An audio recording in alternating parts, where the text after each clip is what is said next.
দেখছেন চ্যানেল 24 নিয়মিত সাপ্তাহিক আয়োজন সৃজনে। সৃজনের প্রতি পর্বে আমরা কথা বলে থাকি বিনোদন জগতের নানা বিষয় নিয়ে। আজও তার ব্যতিক্রম নয়। গত কয়েকদিন ধরে বাংলাদেশের চলচ্চিত্র অঙ্গন বেশ অস্থির হয়ে আছে যৌথ প্রযোজনা ছবি প্রসঙ্গে। এ বিষয় নিয়ে আজ আমরা কথা বলবো। আর আজ কথা বলার জন্য আমাদের স্টুডিওতে উপস্থিত রয়েছেন জাজ মাল্টিমিডিয়ার কর্ণধার জনাব আব্দুল আজিজ এবং আমাদের সাথে রয়েছেন চলচ্চিত্র প্রদর্শক সমিতির সভাপতি ইফতেখার উদ্দিন নওশাদ। আপনাদের দুজনকে স্বাগত জানাচ্ছি আমাদের অনুষ্ঠানে। ধন্যবাদ। কেমন আছেন? ভালো আছি মাশাআল্লাহ। কেমন গেল এবারের ঈদ যাত্রা?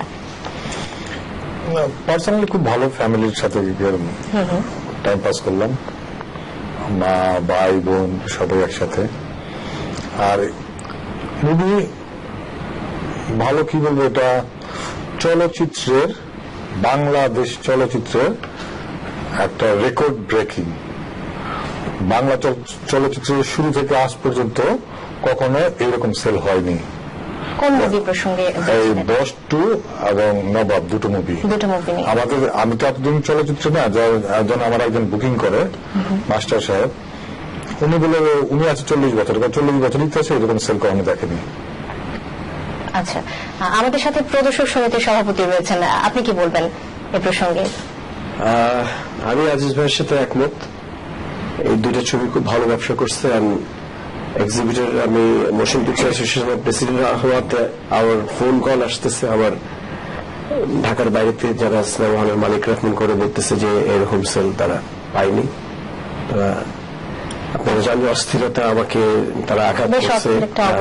আঘাত করার পরও আমি অসুস্থ, আমার ঈদ এবার ভালো কাটেনি। বাট দেন এগেন আমার দর্শকরা হ্যাপি। আচ্ছা, আমি ওদেরকে উপহার দিতে পারলাম দুটো ভালো ছবি, দুটো চমৎকার ছবি ছিল। ইভেন রাজনীতিও ভালো, রাজনীতি খারাপ বলবো না, কিন্তু একটা প্রসঙ্গ আসছে যেটা যে বস্ত্র আর নবাবের এই কম্পিটিশনের মাঝখানে রাজনীতি মুভিটা আসলে অনেক পিছিয়ে যাচ্ছে। মনে হচ্ছে যে 40টি হল পেয়েছে, মাত্র 40টি হল পেয়েছে রাজনীতি। আমি বলি যে ঈদের ছবির বুকিং সাধারণত আমরা বুকিং, একটা বুকিং হল মালিকদের, এটা সাধারণত 5-6 মাস আগে থেকে শুরু করি। আমরা ঈদে এই ছবি আসবে, আমরা হল বুকিং করা আরম্ভ করি। সেই অনুযায়ী আমরা বুকিং করা আরম্ভ করছি। হয়তো রাজনীতির প্রডিউসারটা নতুন, উনি হয়তো বুঝতে পারেন কখন ছবি রিলিজ দেবে না দেবে, হয়তো কনফিউশনে ছিল, লাস্ট মোমেন্টে ডিক্লেয়ার করলে আসবে। সো এটা ওনার একটা মাইনাস পয়েন্ট ছিল। আরেকটা মাইনাস পয়েন্ট, যেমন আমি নিজে জাজ মাল্টিমিডিয়া একটা বড় প্রযোজনা প্রতিষ্ঠান, বছরে 7-8-10টা ছবি তৈরি করে। আজ থেকে 3 বছর আগে আমি একটা ছবি রিলিজ দিলাম, সেটা হলো হানিমুন। সেই হানিমুন ছবি অনলি 40টা হল পেয়েছিল। আর সেখানে সাকিবের একটা ছবি ছিল হিরো দ্য সুপারস্টার, সে পেল 140টা হল। তার মানে হল মালিক যেটাকে লাভবান মনে করবে, যেটাকে ভালো মনে করবে, যেটা তাকে সে ব্যবসা করতে পারে, সেটাই নিয়ে যায়। ইভেন গত বছর দেখেন আমরা শিকারী এবং বাদশা দুটো ছবি রিলিজ করলাম। বাদশা ছবি, জিতের একটা ছবি অনলি 46 হল পাইল, কারণ জিত তখন পরীক্ষিত ছিল না। হল মালিকরা মনে করলো মেন্টাল ছবিটা বেশি ভালো চলবে। আমাদের শিকারী ছবিটা পেলে 100-এর মতো হল, কিন্তু মেন্টাল রিলিজ করলো 130 হলে। আচ্ছা, তারা যারা মেন্টাল আছে তারা ভালো ব্যবসা করতে পারেনি। তো গত বছর শিকার এবং বাচ্চা ফাটায় ব্যবসা করলো। তো ওই কাস্টিং, ওই ডিরেক্টর, তো হল মালিকের এই ছবির প্রতি আকর্ষণ থাকে। ঈদে তারা কখনো কারোর সাথে কম্প্রোমাইজ করতে চায় না, কারণ একটা হলের ঈদের সময় যে ব্যবসাটা হবে, বিশেষ করে মফস্বলের কথা বলতেছি, ঈদের সময় যে সেলটা হবে সেটা দিয়ে তাকে, এবং আমার 12টা হল আছে, আমার এই 12টা হলে এইখানে যে প্রফিটটা হবে সেটা দিয়ে আমরা সারা বছর হল রানিং রাখবো, আর 12 মাস কোন রকম সার্ভাইভ করার চেষ্টা করবো। দিস ইজ হলের বর্তমান সিচুয়েশন। সো এই জন্য হল মালিকরা যে ছবিটা বড় ছবি মনে করে, যে ছবিটা ভালো মনে করে, সেই ছবিটা নেয়।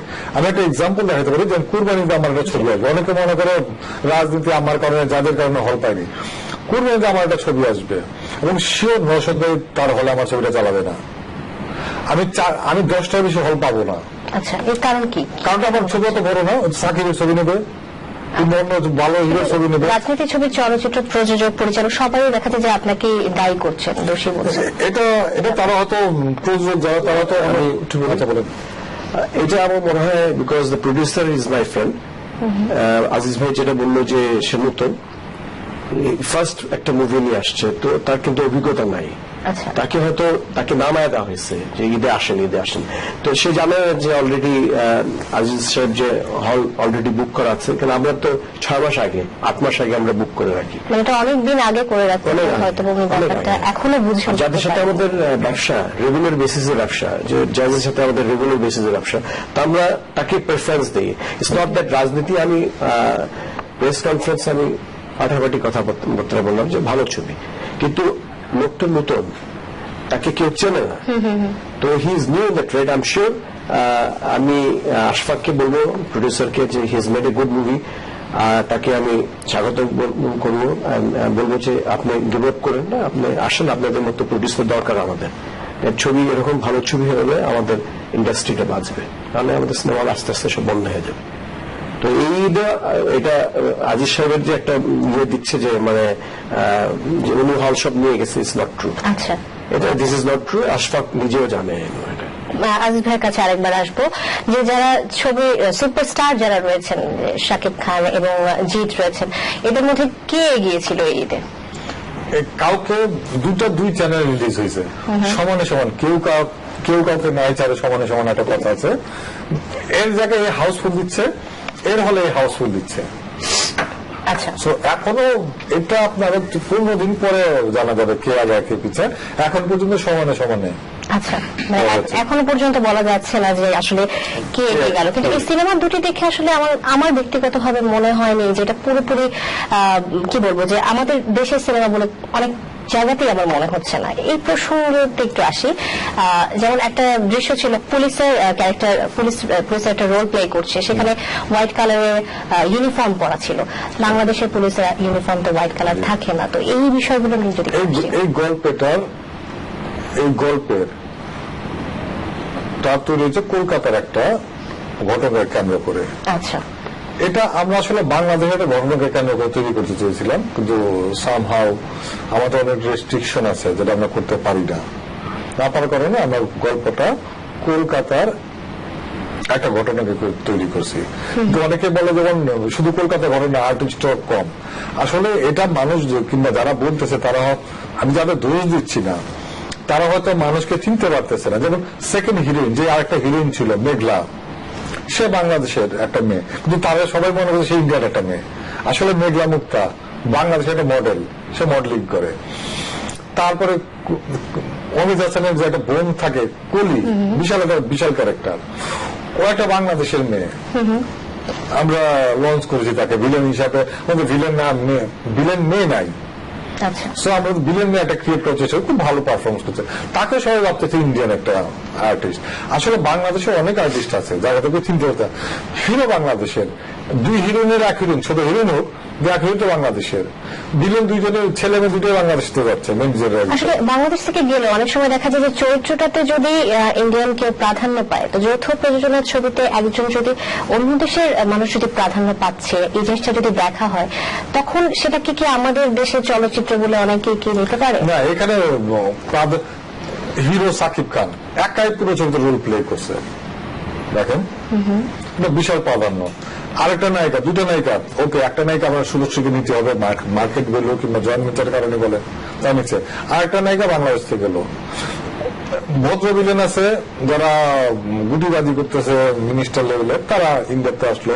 আর যারা মাঠে ভিলেনি করতেছে, যারা দর্শকের তালি পাবে, দর্শককে ঘৃণা করবে, সে অমিত হাসান বাংলাদেশের, তার বোন একটা খুব ভালো ক্যারেক্টার, সে বাংলাদেশের, আর যে অনেকগুলি ক্যারেক্টার যারা বাংলাদেশের। কিন্তু হয় কি, মুখ চেনা কয়েকজনকে আমরা চিনতে পারি, অমিত হাসানকে চিনি, হয়তো সাকিবকে চিনতেছি, আরো যে আর্টিস্ট আছে তাদের কাছে চিনতে পারতেছে না। এইখানে একটা প্রবলেম হয়েছে। তার মানে আমার যেটা বুঝে যাচ্ছে, এখন নতুনদের নিয়ে জয়েন্ট ভেঞ্চারের নতুনদের কাজ নিয়ে কাজ করা ডিফিকাল্ট ব্যাপার। পরের ছবিতে আমি যেগুলো পুরোনো আমার একটা ছবি করতেছি জয়েন্ট ভেঞ্চার, সেটা আমি চেনামুখ নিচ্ছি।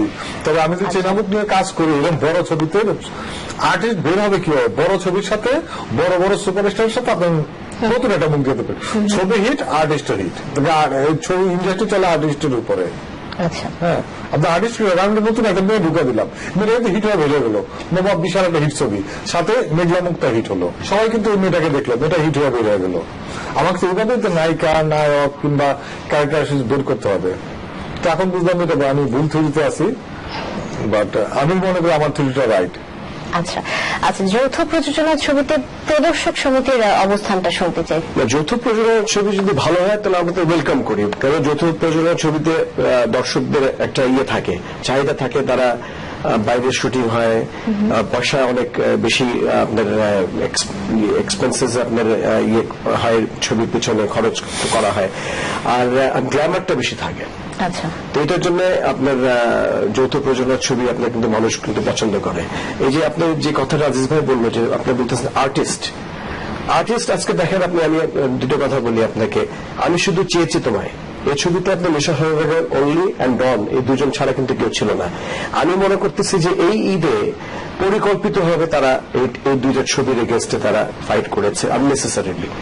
আপনি দেখেন, আপনি এক্সামিন করে দেখতে পারেন। আমি শুধু চেয়েছি তোমায়, Misha Sawdagar did one of the best role in his life, ভিলেনের, আর ডন ছাড়া কেউ ছিল না।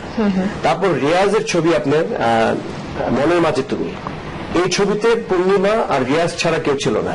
এই ছবি মধুমিতা 14 সপ্তাহ চলছে। তো Riaz should not forget that তার নিজের ছবিও কিন্তু এতদিন চলেন, তার নিজের অনেকগুলো হিট ছবি আছে, 2 সপ্তাহ 3 সপ্তাহ বেশি চলেনি।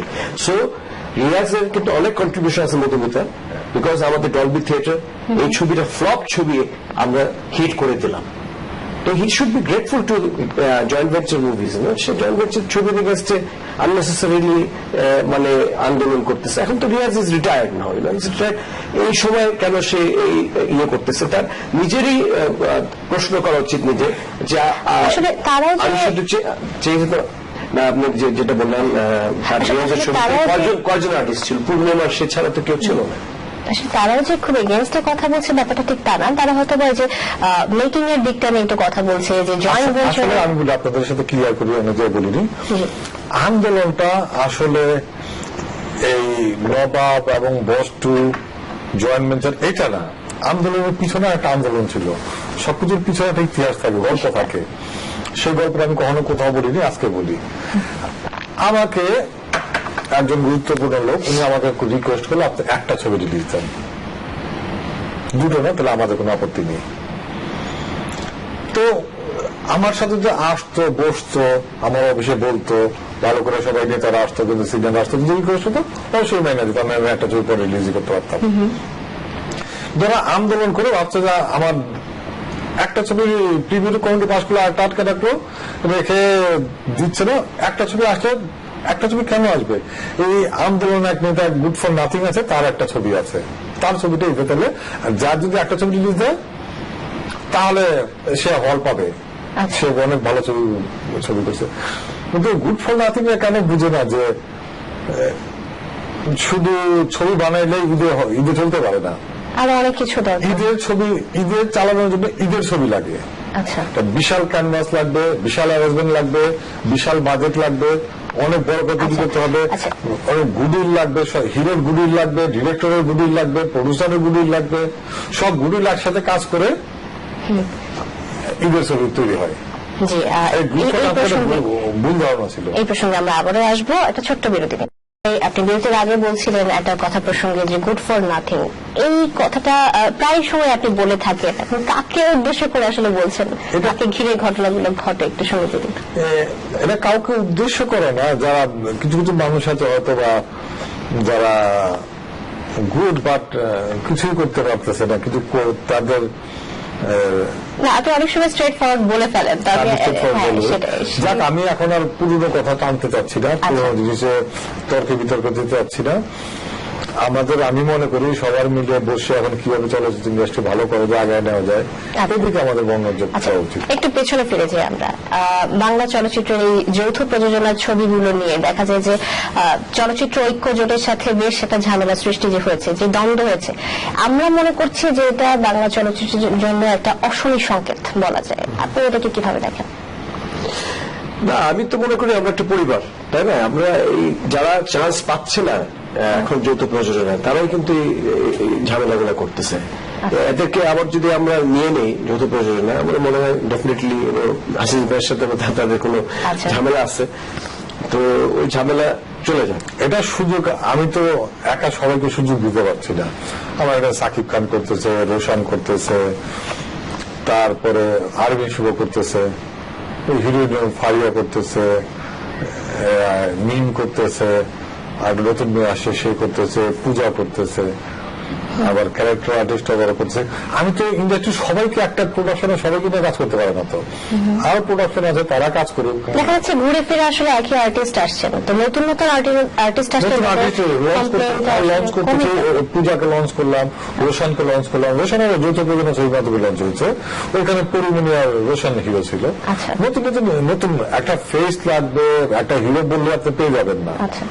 একটা হিরোকে হিরোর মতো হতে হবে, তার হিরোর মতো লুক থাকতে হবে, হিরোইজম থাকতে হবে ভিতরে, নায়িকার মধ্যে থাকতে হবে। কিন্তু আমরা চেষ্টা করছি যাদের তো তৈরি হলো, বাপ্পি, মাহি, আরেফিন শুভ, রোশন, শিপন, সাইমন, যা থেকে তো সব যাদের সৃষ্টি। নতুন তো জাতি নিয়ে আসতে হবে, কারণ যারা যাদের বিরুদ্ধে বলতেছে তারা একটা আর্টিস্ট তৈরি করুক। এই যে যৌথ প্রযোজনা, জাজ নাকি শুধু যৌথ প্রযোজনা ছবি করে। আমি একটা জিনিস আপনাকে ইনফরমেশন দিয়ে কোথাও বলিনি, ফার্স্ট টাইম বলতেছি, জাজ লোকাল প্রোডাকশন করছে এই পর্যন্ত 19টা গত 5 বছরে, আর জয়েন্ট ভেঞ্চার করছে অনলি 13টা। লোকাল প্রোডাকশন কিন্তু বেশি। এই বছরে যাদের এই পর্যন্ত 5টা ছবি রিলিজ হয়েছে। লোকাল প্রোডাকশন কি আরেকটু বেশি হওয়ার কথা ছিল না কম্পারেটিভলি? আমার মনে হচ্ছে যে হয়তো সংখ্যাটা একটু কম। কোনটা? লোকাল প্রোডাকশন 19টা হচ্ছে লোকাল প্রোডাকশন। আচ্ছা, আর জয়েন্ট ভেঞ্চার 13টা। বড় ফেস্টিভ্যালে বড় আপনার বিগ রেঞ্জে লাগতে পারে, বিগ অ্যারেঞ্জমেন্ট করতে হলে আপনি জয়েন্ট ভেঞ্চার করার উপায় নেই, কারণ বিগ অ্যারেঞ্জমেন্ট বিগ মানি। আপনি 5 কোটি 6 কোটি টাকা লোকাল প্রোডাকশন করতে পারবেন। আচ্ছা, আপনারা যে এখন যে এভাবে বলছেন কথাগুলো, এই কথাগুলো কি আপনারা তাদের সাথে চায়ের টেবিলে বসে এটা সর্ট আউট করা যেত না? তারা কিন্তু জানে, এত মানববন্ধন, এত দ্বন্দ্ব, ওরা তো জানে, ওরা জানে। আমি বললাম না দাবি ওইটা ছিল না, দাবি একটা ছিল একটা ছবি রিলিজ করে, তাহলে আরেকটা ছবি নির্দিষ্ট একজন ছবি আসতে পারে। এটা উনারা কবি মিলে এটা নওশাদ ভাই কি বলবেন এ প্রসঙ্গে? এটা তো আপনি যে কথাটা বললেন চায়ের টেবিলে বসে সমাধান করা যেত, কিন্তু তারা তো করেনি। তারা তো, আপনারা কি উদ্যোগটা নিয়েছিলেন? আমরা কেন উদ্যোগ নেব? আমাকে তো অ্যাটাক করলো তারা। প্রদর্শক সমিতির সভাপতি, আমি মধুমিতার মালিক, আমি সেন্সর বোর্ডের মেম্বার, আমি তো আমার কাজে গেছি। আমি তো সেন্সর বোর্ডের তো আপনার আমাদের জুরিসডিকশনে নাই তো to see whether the joint venture ছবি আমাদের দেখার ছবিটা আপনার প্রদর্শনের যোগ্য কিনা, এখানে অশ্লীল কিছু আছে কিনা, আমাদের দেশের এগেনস্টে কিছু আছে কিনা, এনিথিং এগেনস্ট রিলিজিয়ন। আর এই যৌথ প্রযোজনা যেটা আছে আপনার, এইগুলো তো সব মিনিস্ট্রি অফ ইনফরমেশন দেখবে, স্ক্রিপ্ট দেখবে, তারপর এটা আপনার প্রিভিউ কমিটি আছে তারা দেখবে। তো ওই দিন তো তারা মনে হচ্ছে যে পরিকল্পিতভাবে আমাকে ঘেরাও করছে, আমাকে অ্যাটাক করলো।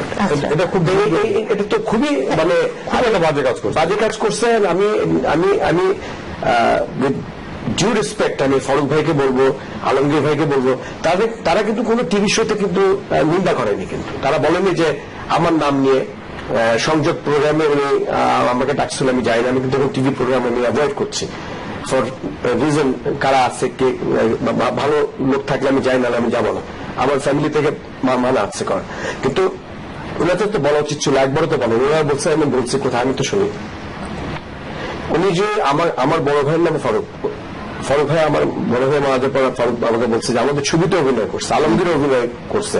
তো তাদের তো উচিত ছিল অ্যাটলিস্ট নিন্দা করা, যে আমাদের আর্টিস্ট হাত উঠানো উচিত হয়নি। তারা যেভাবে হাত উঠেছে, যেভাবে ব্যবহার করছে, আমাকে তো তারা অবস্ট্রাকশন টু মাই জব। আমি গভর্নমেন্টের কাজে যাচ্ছি, তো আমাকে তারা ভালোভাবে বলতে পারতো, ভাই আপনি আজকে যেয়েন না, প্লিজ আপনি গাড়িতে ওঠেন। আমাকে গাড়িতে করে এসকর্ট করলে তো আমি চলে যেতাম। তো আমাকে যেভাবে আপনার ফুটেজ তো ইজ দেয়ার, আমি তো বাড়ায় কিছু বলবো না, ফুটেজ ইজ দেয়ার, আমি এটা তো ভাইরাল হয়ে গেছে টিভিতে, এভরিবডি নোজ। আমাকে বিদেশ থেকে ফোন করে জিজ্ঞেস করতেছে তুমি কেমন আছো, ভারত থেকে ফোন করে জিজ্ঞেস করতেছে, এভরিওয়ে। তো এই জিনিসটাতে চায়ের টেবিলে বসে আপনি যেটা বললেন সমাধান করা যেত, এটা না করে পরিকল্পিত ভাবে তারা এসে। আমার মনে হয় এখনো সময় শেষ হয়ে যায়নি, আমরা এটা এক্সপেক্ট করতে পারি। হয়তো এভাবে করে মিডিয়াতে জিনিসটা প্রচার না হয়ে আপনারাই চায়ের টেবিল এটা সমাধান করতে পারেন। ভালো হয়েছে, ছবির ব্যবসাটা অনেক বড় হয়েছে, 20% প্লাস করছে আচ্ছা এই কন্ট্রোভার্সিটা। আচ্ছা যে ডাক্তাররা ওনার জন্য এটা প্রমোশন কাজে লেগে গেল। আপনার সিনেমা হলের জন্য তো কাজে আপনার সিনেমা হল আমার সিনেমা হলে শুনেন আপনি না আপনি বলতে মানে আজ এ প্রদর্শক আপনার 400 হল আছে, জি। 400 হল মালিকের সুফল পাইছে না পাইনি? ওইটা সুবল পাইছে। হ্যাঁ, আপনার নিজের হলের জন্য আমার নিজের হলে তো এমনি ভালো যায়। এমনি ভালো যায়। আমি আপনার ছবি সব ছবি ভালো যায়। হ্যাঁ, আপনার ছবি বলতে আপনার হল বলতে as a president of the president এটাই আমাকে সবাই ফোন করে বলতেছে যে আপনি এই আঘাতটা খাওয়াতে আমরা ভালো ব্যবসা করি, ভালো ব্যবসা করছে। এটা আমি আচ্ছা সবকিছুর ইস্যু যেখান থেকে যে ওদের যে কমপ্লেন গুলো বারবার আসছে যে আমাদের নিয়ম মেনে করা হচ্ছে না। আমরা যদি বস্ত্র ছবি ট্রেলারের কথায় আসি, ইন্ডিয়াতে যে ট্রেলারটা দেখানো হয়েছে তো সেখানে দেখা গেছে যে আপনার নামটা অনেক আপনার নামটা আসেনি, ওভাবে প্রাধান্য পায়নি। তো এই প্রসঙ্গে কি বলবেন যে এটা কি উচিত ছিল না? আমি বলি আমরা ওরা ওদের মতো নাম টাইটেল লেখে, আমরা আমাদের মতো লিখি।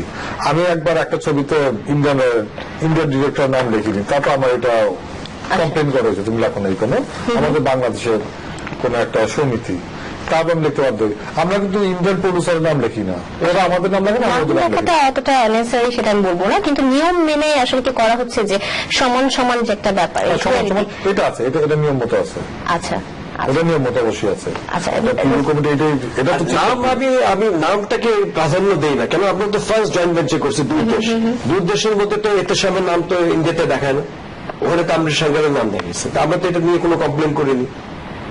তো এইটা সেটা নিয়ে তো আসলে আপত্তিটা হচ্ছে যে নিয়ম মেনে করা হচ্ছে না, আমাদের দেশকে প্রাধান্য দেওয়া নিয়ম হচ্ছে। মানে নাম লেখা নয়।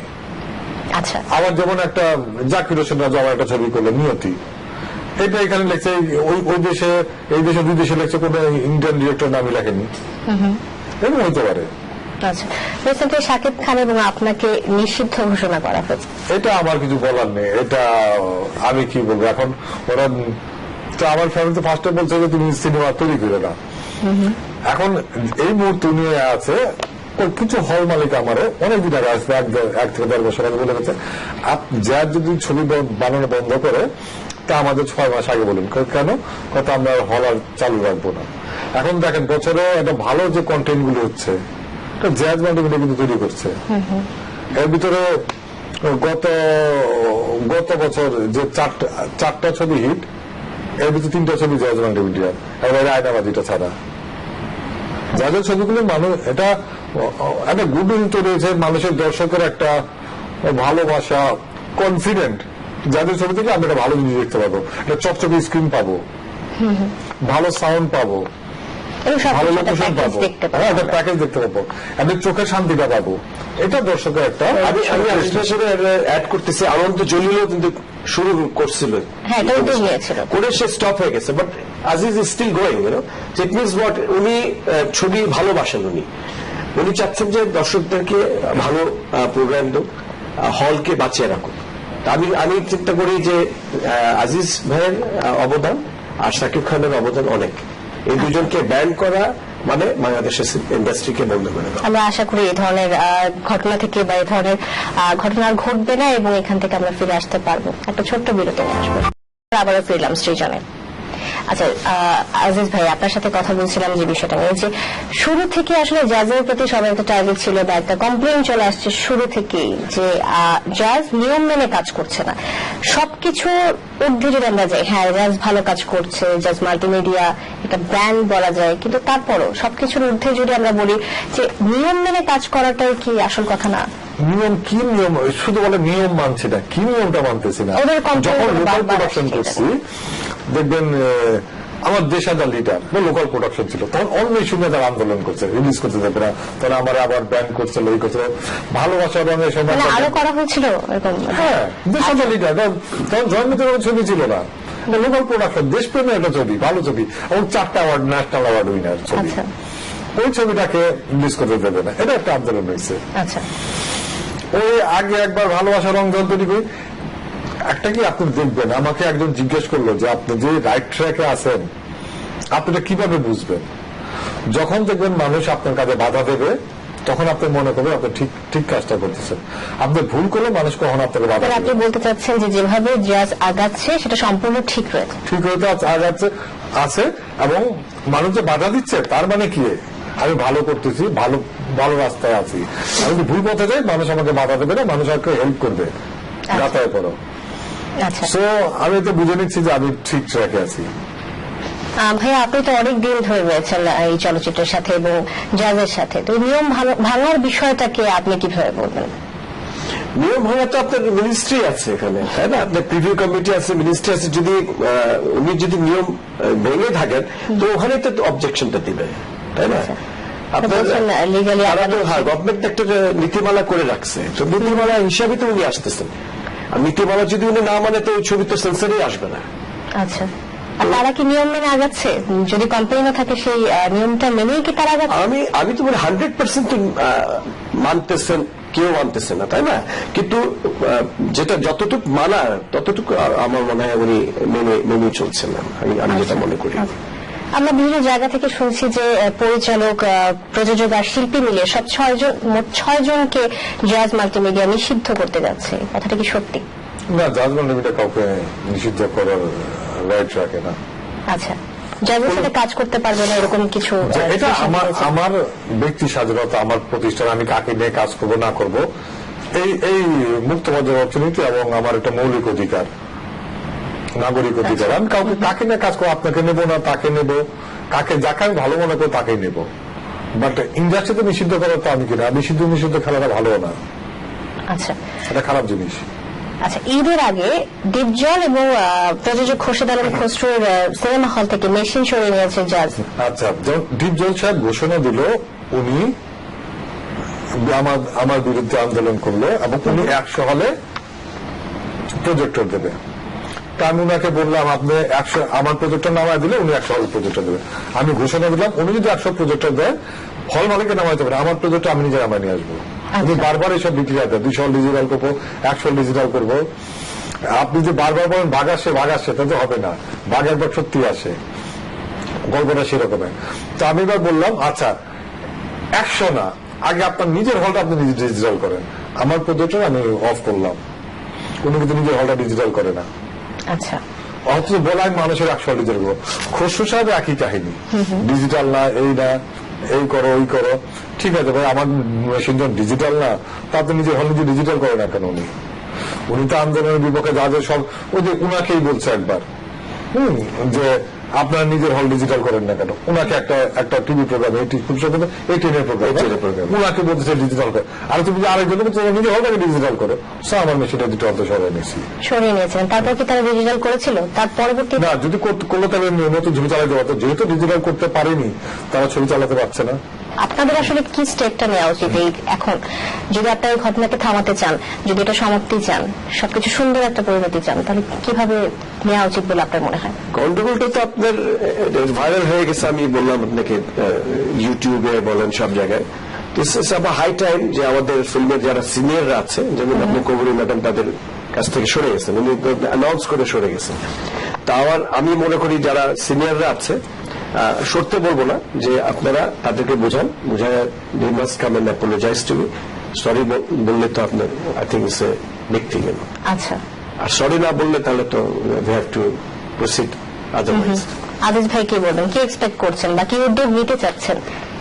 না, এখন উদ্যোগ নেওয়ার তো কিছু নেই। দেখেন, এই ছবিটা আটকানোর জন্য দুটো ছবি ওরা কোর্টে গেল, কোর্টে রিট করছে, মাননীয় মহামান্য জজ রিজেক্ট করে দিল কোর্টে, কিন্তু তারা রায়টা পায়নি তাদের পক্ষে। আচ্ছা, তার মানে আমরা সঠিক আছি, এটা কোর্ট তারা প্রমাণ করে দিল তারা ভুল আছে। আর আমি কখনো দ্বন্দ্ব ক্লাসে তো আমি যাইনি, আমি যেতেও চাচ্ছি না, আমি ব্যবসা করতে আসছি, আমি সিনেমা মাই প্যাশন, মাই লাভ, আমি ভালোবাসি, আমি এটা করতে আসছি, আমি কারোর সাথে দ্বন্দ্ব বা ঝগড়া করার জন্য আসিনি। তাদের কাছ থেকে কোনো আশা রয়েছে যে তারা এটা এসে করুক, যে কারণে তারা যেটা করছে, আমি বিশ্বাস রাখি তারা তাদের ভুলটা বুঝতেছে।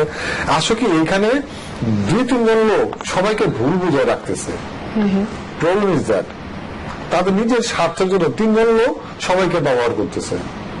তাদেরকে বোঝানো হচ্ছে আমরা আন্দোলন করি, আন্দোলন করলে আমাদের কাজ। আচ্ছা, এটা সবাই জানে, এটার নাম না বলি, এটা আর ঝগড়াটা না বাড়াই।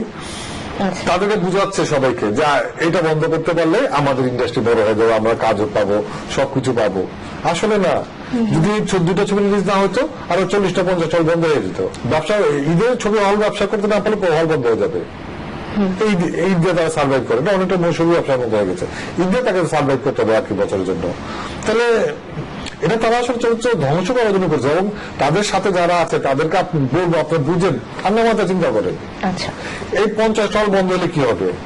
আপনি তো কিছু হলেও কাজ পাচ্ছেন, আবার না পারা আয়োজন হবে। এই 50টা হল যদি বন্ধ হয়ে যায় আর কেউ বাংলা সিনেমা বানাতে পারে না বাংলাদেশে, কারণ আরো হল থাকবে না, রিলিজ করার পর্যাপ্ত হল থাকবে না। অনেক ধন্যবাদ আমাদের সাথে সেই কথাগুলো বলার জন্য। আমরা আশা করছি খুব তাড়াতাড়ি এই সংকট কেটে যাবে। ধন্যবাদ। ধন্যবাদ।